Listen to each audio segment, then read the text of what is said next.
Hello and welcome to another video or episode, depending on whether you're watching this on YouTube or listening on your favorite podcast players. So we are continuing our series on starting a forest school business. So we've had part 1 and 2 so far, and there should be a link to those in the description on YouTube, or if you just scroll down your podcast player, you should be able to find those older episodes. So in part 1 we talked about the realities of forest school leader and asked the question, do you really want to do it and is it for you? And hopefully we got a positive answer to that, but there are some realities involved. Then in part 2, previous part, we talked about finding your audience, who you're going to work with your unique talents and abilities, and how are you going to serve them? What transformation are you going to help them make? That's really important to pin down your audience. Today I thought we'd talk a little bit about the hardest one out of any of these steps, unless you are phenomenally lucky, which is finding a place to do it. Forest school, by definition, requires a forest, though there is some argument that it's an ethos, it doesn't actually need anything natural. For me, I believe that forest school should be woodland based. It can be a different sort of school, play school or something like that, but I think forest school, it's got to be a forest. If it's beach school, it can be a beach. There's a lot to be gained from being out in woodlands and so on.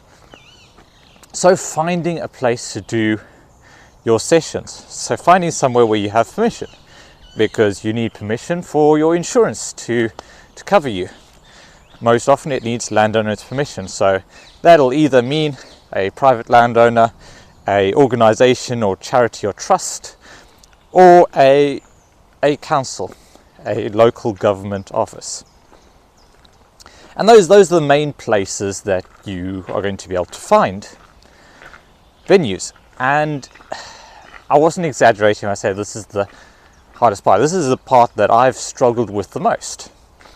Now at this point I'm lucky enough to be working across 4 to 5 different sites across the wider West Midlands, and I spend a lot of time here in Worley Woods, who I work closely with Wildlife's Forest School and the Worley Woods Trust, and we have a really good relationship.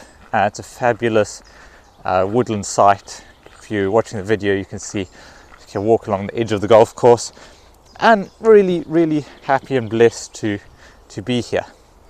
But it was a bit of serendipity, a bit of chance, and a bit of hard work that got me here. If you already have a site, then fantastic, then you can move straight on to a different part in this. But if you are still in that point where you're looking to find a venue, then this episode for you. I did do a previous episode on this way back, but I figure it's something that's probably worth talking about again. So, as I mentioned a little bit earlier, there are going to be several major organisations or points of contact. So you've got private landowners, you've got trusts and charities and managing bodies. If you think like Woodland Trust, Forestry Commission, National Trust, smaller trusts like this Worley Wood Trust or like the Chamberlain Highbury Trust, they are more localised. And then you have local councils. And it's well worth getting out the Ordnance Survey maps or getting out Google Maps and just starting to look around in your target area, looking for basically patches of woodland that have the access that you need. Now you may well need to go further afield, but deciding on the right distance for your customer base is really important, because if you don't go to where customers are, then you don't have very many customers. If you're looking for people that don't have a lot of disposable income to work with, then you are probably going to need to be closer to an urban area. But if you're primarily looking for small groups, people that are willing to travel, then you can maybe be a bit further out. If you're running like weekend retreat type forest schools, then you can basically be in the middle of nowhere, because people will be largely willing to travel, or you can arrange to get people transported in. So defining your audience does really feed into this. But a lot of the time it's going to be down to what you can find. And the way to get a venue is essentially to put yourself out there. Start making connections, start talking to people, start looking at making connections and putting the word out there that you're looking for somewhere.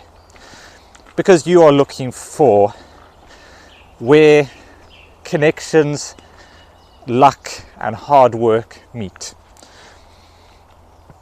So this may involve reaching out to your parks and communities office or local rangers at a council-owned park or woodland.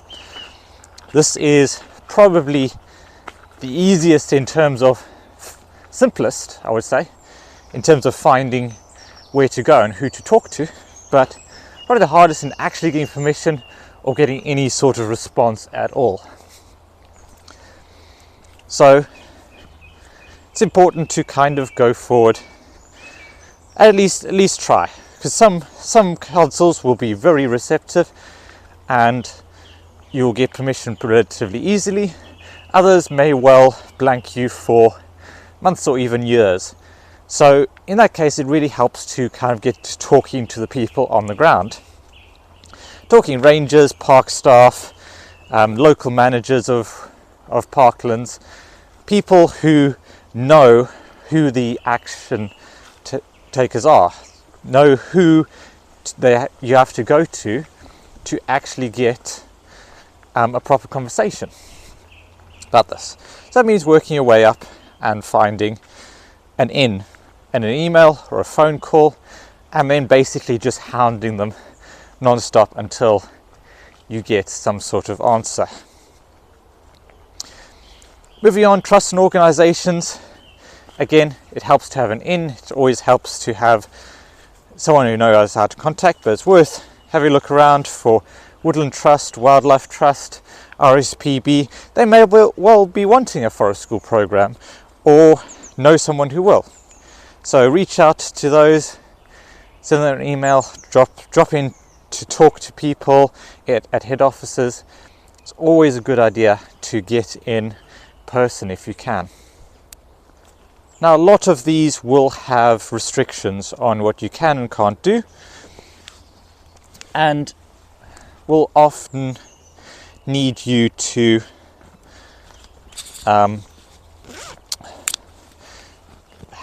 have rather stringent liability, and often they'll be leave no trace sites, so you'll have to carry anything in and everything out. Now, if you do work with a trust or private landowner, you may well gain access to a site where we can leave things and actually have a more permanent site rather than pack up and pack down, and that's really the ideal. But to find these people and find these connections, you need to really put yourself out there. Start making friends. Probably your first port of call is going to be your local outdoor ed or forest school group. Get out to some of these meetups that are happening all across the country and just see if there's anything going. Just talk to other people, because often there will be people that will work on a site 1 to 2 days and that will be their capacity, and then the site will be empty for the rest, and they may well welcome someone who can come in and deliver something that they don't. For example, here in Worley Woods, Wildlives do an amazing job for under fives groups, but they didn't really have the capacity to build sessions for older homemade families. So that's where I was able to come in, because I had, first of all, some connections. We actually knew similar people, because it's a small world, the forest school community, and so they already knew me before I even came and talked to them, and so it worked out that way. So connections are really key.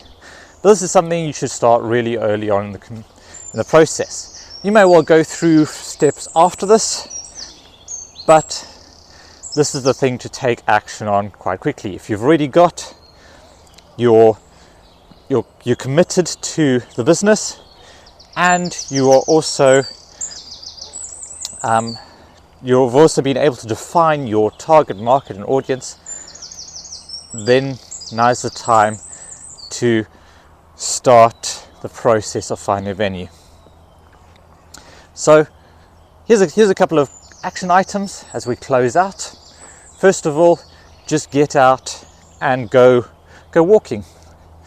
Just pick a random woodland area that maybe has an access path alongside of it, or country lane going through it, and just take a walk. Just take a walk, chat to people you see, take pictures, appreciate woodlands. Just get out, and who knows, you might find a hidden gem. Number 2 is get out to a local meetup and kind of get your local intel. Go on Facebook, look for local groups, local meetups, organize one yourself if you have to. Just put the word out there that you are looking for somewhere and you're looking for advice. That's really the best to do. Third thing to do is start reaching out to your local parks department and talking to them about local parks and woodlands that you may know of, and see where they can get permission. Those are things you can pretty much get started with really early, and it's best to get started with as soon as possible, because it may well take a while and may well be a struggle. But you'd be surprised what hard work and connections will do once you have, and networking will do once you work at it long enough. So there we go. I hope you found that helpful. I hope this is giving you some ideas on how to move forward. It is a tricky area. I'll be interested to know how other people have found their forest school sites, and whether anyone else has any tips. So please do send me an email if you've got any specific tips and advice, or drop a comment below. As always, if you're looking for more resources and things, from activity ideas to my online tops and knots course, find it all at brackenoutdoors.com. Thank you so much for watching and listening. Remember to make the most of every day, and I'll catch you all next time.